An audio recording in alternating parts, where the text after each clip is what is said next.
Hello everyone, welcome to texture math.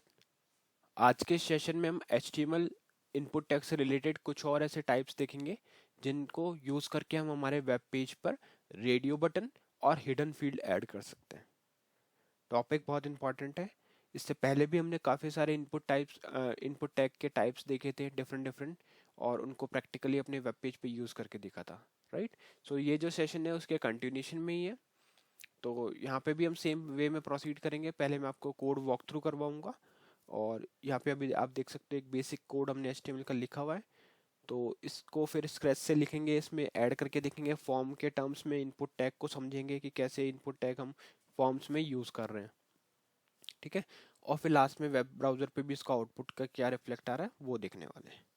But session शुरू करने से पहले एक रिकमेंडेशन है कि अगर अभी तक आप लोगों ने पहले वाले सेशंस वॉच नहीं करें तो आप पहले उनको वॉच कर सकते हो, क्योंकि जो सारे सेशंस हैं वो एक प्रॉपर सीक्वेंस में सिंक में है ना। तो ये सब एक दूसरे से कनेक्टेड है, तो अगर आप उनको सिक्वेंशियली ही फॉलो करोगे तो टॉपिक आपके लिए और भी ज़्यादा ईजी रहेगा, ठीक है।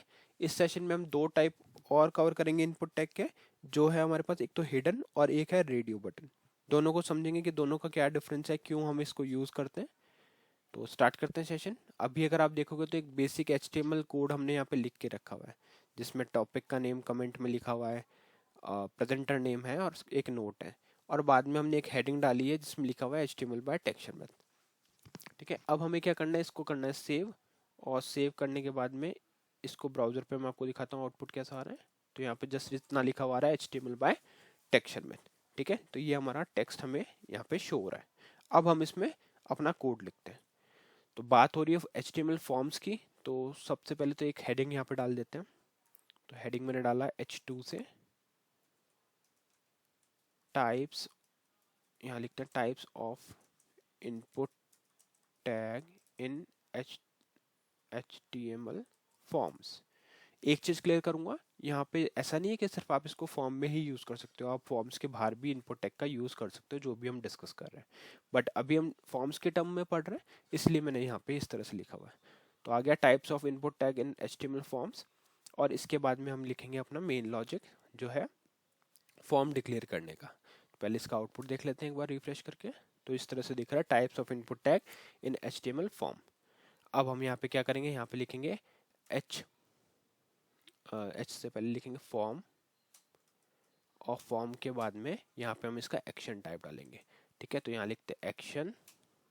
एक्शन में हम लिखेंगे जो भी वेब पेज पे आपको मूव करना है। जैसे हम फॉर्म जब भी सबमिट करते हैं तो कहीं ना कहीं किसी वेब पेज पे वो मूव होता है, तो किस वेब पेज पे हमें मूव करना है वो यहाँ पे हम स्पेसिफाई करने वाले हैं। और जो भी पेज नेम आप यहाँ स्पेसिफाई करोगे उसी पे हमारा डेटा जो है वो एंड में मूव हो जाएगा, ठीक है। तो यहाँ पे लिखते हैं TSPGM10। ये एक HTML पेज हमने पहले वाले सेशंस में बनाया था, तो इसी पे हम इसको मूव करवाएंगे, ठीक है। अब इसके अंदर हम यहाँ पे लिखते हैं एक और हेडिंग H3 से, जिसमें इस पर्टिकुलर टाइप के बारे में लिखेंगे कि radio button input tag type radio button, input tag type radio, ठीक है। ये हम इसमें इन HTML ऐसा लिख देते हैं। इसको सेव करेंगे, रिफ्रेश करके देखेंगे तो ये आ गया इनपुट टैग टाइप रेडियो इन HTML। अब इसको कैसे डिक्लेयर करते हैं, देखो इसको डिक्लेयर करने के लिए सबसे पहले आपको यहाँ पे लिखना पड़ेगा इनपुट टैग, और हमें पता है कि इसका क्लोजिंग टैग नहीं होता है ना, ये हम पहले भी काफी बार डिस्कस कर चुके हैं। अब यहाँ पे अपने को मेंशन करना पड़ेगा इसका टाइप, जो रहता है रेडियो। उसके बाद में हमें इसको नेम असाइन करना है। नेम फॉर एग्जांपल मैंने दे दिया यहाँ पे gender1, ठीक है। और इसके बाद में हम यहाँ पे इसकी वैल्यू असाइन करते हैं, तो वैल्यू डाला, वैल्यू में मैंने लिख दिया मेल, ठीक है। इतना सेव करके इसको रिफ्रेश करेंगे तो एक रेडियो बटन यहाँ पे हमें शो हो रहा है, ठीक है। रेडियो बटन के कॉन्सेप्ट को समझने के लिए एक काम करते हैं, यहाँ पे लेबल से कुछ टेक्स्ट भी डाल देते हैं। तो यहाँ लिखते हैं लेबल, और लेबल के बीच में लिख देते हैं मेल, ठीक है। तो जिसको भी ये सिलेक्ट करना होगा, इसको सेव करके अगर दिखाऊं तो ये कुछ इस तरह से आ रहा है। अब क्या करेंगे, एक और रेडियो बटन डालते हैं जिससे क्लैरिटी से हमें समझ में आए। यहाँ पे लिख देंगे फीमेल, ठीक है। और इसमें रेडियो बटन के इस ऑप्शन में डाल देते gender2, और यहाँ पे आ जाएगा फीमेल, ठीक है। ये हमने यहाँ पे स्पेसिफाई कर दिया। अब इसको अगर सेव करते हैं, रिफ्रेश करते हैं, तो दो रेडियो बटन हमें यहाँ पे दिख रहे हैं। तो या तो आप ये सिलेक्ट कर सकते हो या फिर ये वाला रेडियो बटन। अभी ये आपको दिख रहा है कि दोनों इस पे सिलेक्ट हो गए, उसका भी मैं सॉल्यूशन बताऊंगा, बट यहाँ पे इसको अभी के लिए इतना। तो अभी इसमें हमें क्या नोटिस हुआ कि हम जैसे स्क्रीन पे रेडियो बटन को सिलेक्ट करते हैं तो वो दोनों सिलेक्ट हो जाते हैं। जैसे या तो आप मेल पे सिलेक्ट भी कर सकते हो और फीमेल पे भी। इसका रीज़न क्या है? क्योंकि हमने दोनों को डिफरेंट डिफरेंट नेम असाइन किए हुए हैं। अगर इसको मैं सेम नेम असाइन करता हूँ तो क्या होगा? जैसे सेव करते हैं, वेब ब्राउज़र को रिफ्रेश करते हैं, अभी मैंने मेल पे सिलेक्ट किया और अभी मैंने फीमेल पे सिलेक्ट किया, तो अब क्या हो रहा है? दोनों में से एक ही रेडियो बटन को आप सिलेक्ट कर सकते हो। और रेडियो बटन का मीनिंग ही यही होता है कि आप एट ए टाइम एक को ऑप्शन को सिलेक्ट करो। ठीक है, तो इसलिए हमेशा जब भी आप इसका नेम असाइन कर रहे हो, मैंने आपको दो नेम असाइन इसलिए करके दिखाया कि अगर आपको दो कंडीशन है, मतलब डिफरेंट डिफरेंट टाइप के रेडियो बटन बनाने हैं, मे भी एक हो सकता है जेंडर के लिए, एक हो सकता है किसी और कोर्स के लिए सिलेक्ट करना हो, है ना? तो उस केस में आप डिफरेंट नेम से इसको यूज कर सकते हो। जैसे भी हमने देखा, उस केस में दोनों को अलाउ करेगा। बट अगर आपको ऐसा बनाना है कि दो तीन ऑप्शंस में से एक ही यूजर सेलेक्ट कर पाए, तो उस केस में आप क्या यूज करोगे? नेम का यूज करोगे, सेम नेम का। ठीक है, तो ये सेव किया, वेब ब्राउज़र को रिफ्रेश किया, तो ये यहाँ पे आपको दिख रहा है। अब एक काम करते हैं, एक बटन ऐड करते हैं जिसके थ्रू हम इसको सबमिट भी कर सकेंगे।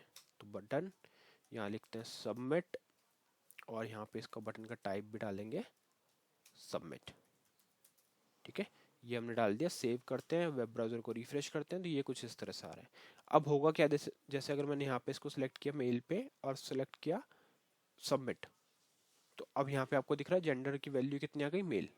और ये हमारा वो वेब पेज है जो हमने इसमें स्पेसिफाई किया है tspgm10.html एक्शन में। तो जैसे ही सबमिट होगा तो इस पेज पे चला जाएगा, ये पेज है अपना। ठीक है, उसी तरह से अगर मैं बैक करके इस बार दूसरा ऑप्शन सेलेक्ट करता हूँ और सबमिट करता हूँ, तो ये दूसरा वाला यहाँ पे हमारे पास आ गया। आई थिंक इसमें कुछ स्पेलिंग मिस्टेक हमारे यहाँ पे हुई है। हाँ, यहाँ पे स्पेलिंग मिस्टेक है, इस वजह से वो वहाँ पे भी गलत दिखा रहा है। इसको सेव करते हैं, रिफ्रेश करते हैं, बैक करते हैं और फिर सबमिट करते हैं। तो अभी यहाँ पे वैल्यू क्या दिख रही है? करेक्ट। तो ये जो वैल्यू लिखी हुई है ये यहाँ पे शो होती है आपको, है ना? और लेबल में जो लिखा है वो बस वहीं पे शो होगा। तो ये चीज़ आपको पता होनी चाहिए। कई बार क्या होता है, जैसे अभी हमारे पास यहाँ पे सही लिखा हुआ था बट इसमें गलत था, तो वो गलत ही वहाँ पे पास होगा, क्योंकि एक्चुअल में वैल्यू मूव करती है। ठीक है, तो ये एक टाइप हमने देखा जिसमें हम क्या कर सकते हैं? रेडियो बटन का यूज़ कर सकते हैं। और अगर आपको मल्टीपल टाइप्स के, जैसे एक ये ऑप्शंस हो गए हमारे पास जेंडर के लिए, वैसे ही अगर आपके पास कुछ और ऑप्शंस बनाने हैं तो वो भी आप यूज़ कर सकते हो। और उस केस में आप जो रेडियो बटन का नेम है वो कुछ और उसमें सेलेक्ट कर सकते हो। जो कॉमन रखने हैं उनमें सब में common name, otherwise different name. अब देखते हैं एक और टॉपिक जो है हमारे पास, नया इनपुट टैग जिसमें हम यूज़ करेंगे h3 heading hidden input type. यहाँ लिखते हैं input type, input tag type, input field type, या इनपुट टैग टाइप,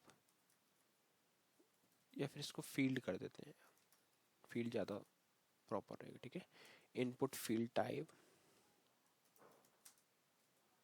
इसको करते हैं,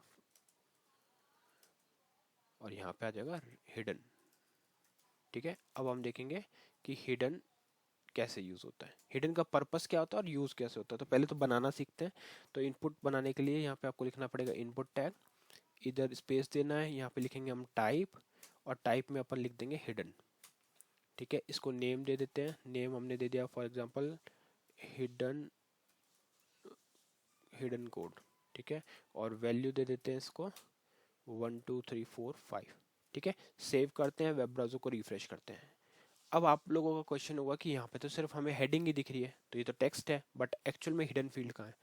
तो एक्चुअल में हिडन फील्ड दिखता नहीं है। हिडन का मीनिंग ही वही हुआ, राइट? कि अगर आप हिडन यूज कर रहे हो मतलब वो आपको स्क्रीन पे शो ही नहीं होगा। अब होता क्या है, जैसे अगर मैंने यहाँ पे मेन सेलेक्ट किया और सबमिट किया, तो आप देख रहे हो हिडन कोड वहाँ पे मूव कर रहा है नेक्स्ट पेज पे, पर वो प्रीवियस वेब ब्राउजर पे हमें शो नहीं हो रहा। तो यही बेनिफिट होता है हिडन फील्ड का, कि कुछ अगर आपको ऐसी वैल्यू रखनी है जो आप चाहते तो हो कि फॉर्म के साथ सबमिट हो, बट स्क्रीन पे यूजर को शो ना हो कि वो क्या वैल्यू है।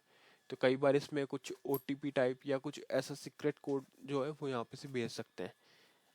और यहाँ पे अभी यूआरएल पे दिख रहा है, तो इसका भी सॉल्यूशन हम देखेंगे कि यूआरएल से कैसे हटा सकते हैं बाद में। बट अभी बस इतना हमने देखा कि कैसे हम हिडन इनपुट फील्ड को यूज कर सकते हैं HTML के अंदर, और रेडियो इनपुट फील्ड को यूज कर सकते हैं। दोनों ही बहुत इंपॉर्टेंट टॉपिक हैं। तो आई होप आज का ये सेशन क्लियर हुआ होगा। नेक्स्ट सेशन में बाकी टॉपिक डिस्कस करेंगे। So thank you for watching texture में।